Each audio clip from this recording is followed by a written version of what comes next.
Hello everyone, this is Brendan here with the Fly Fiend. Today I'm going to tie you up a saltwater gurgler. You can also tie it up for freshwater, but I'm going to start out with a size 3/0 saltwater hook and some yellow saltwater thread. I'm just going to start tying in right behind the eye, work it all the way back for a base layer of thread.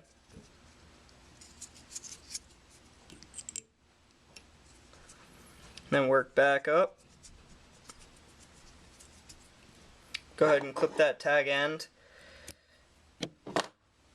And then work it back just so we have something to work with for a body. Now right before you hit the back of your thread, I'm going to go ahead and get some crystal flash, a couple 3-4 strands, and I'm going to take it in half, tie one loop in, a few wraps, take those rests that were forward, tie it over, and then wrap those in.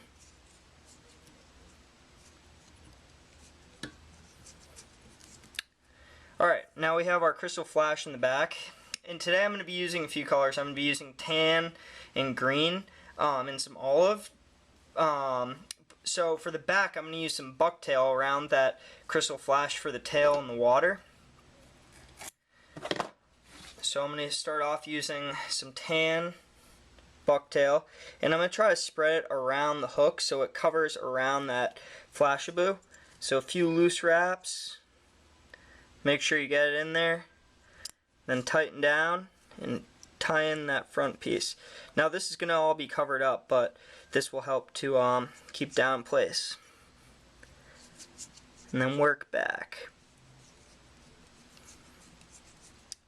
Now if you work to the front, we're going to tie in all of Estaz.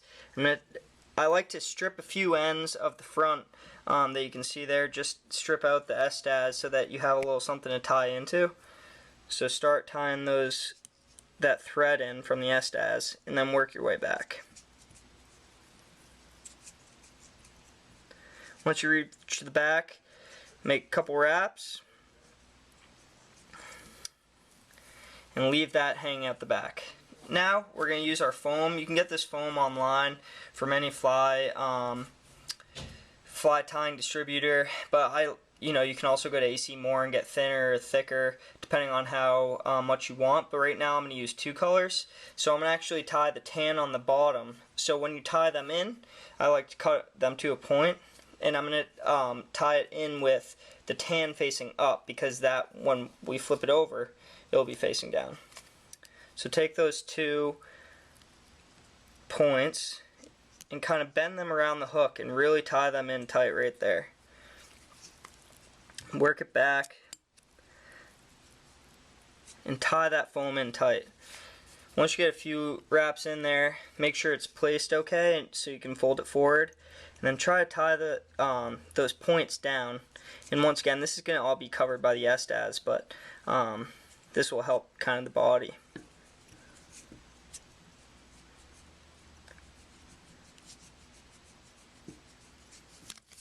Once those are tied in, we're going to take our Estaz, pull that to the front, and also wrap your thread back to the head.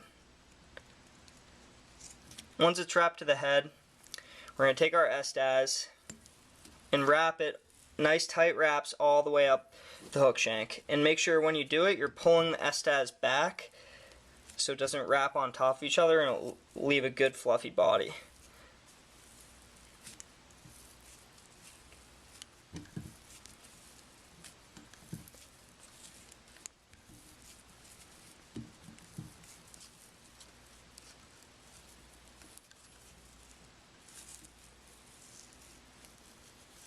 Once you reach pretty close to the front, we're going to tie it off.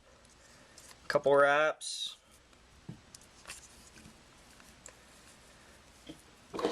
Go ahead and trim that front of that Estaz.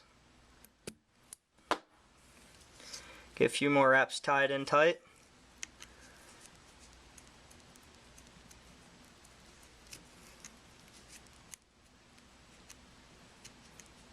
You don't want to crowd the head too much, because this is where we're going to tie the rest of that foam in.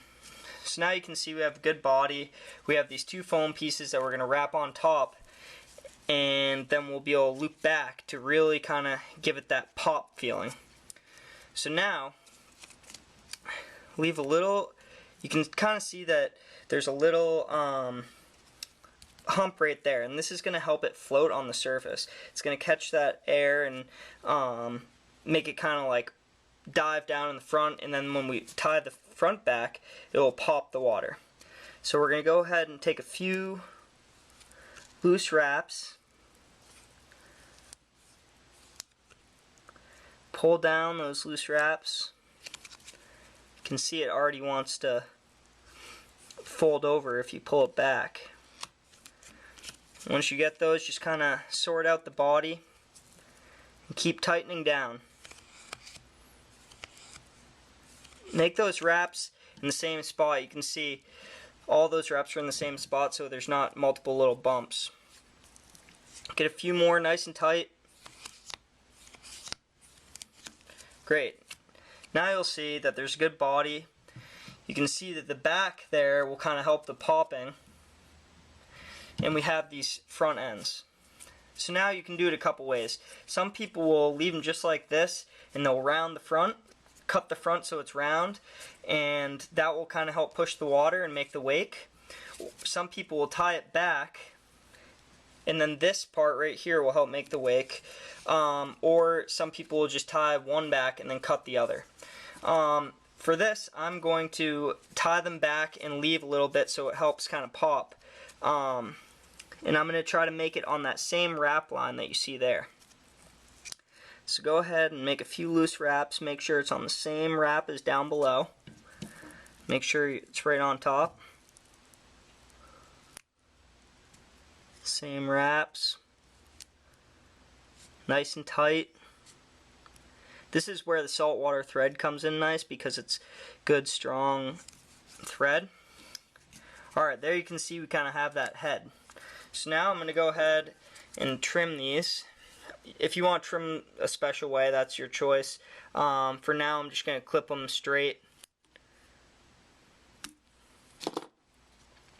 And then, once your thread's on the bottom, I'm going to go ahead and work it up around the eye so I can help tie this off.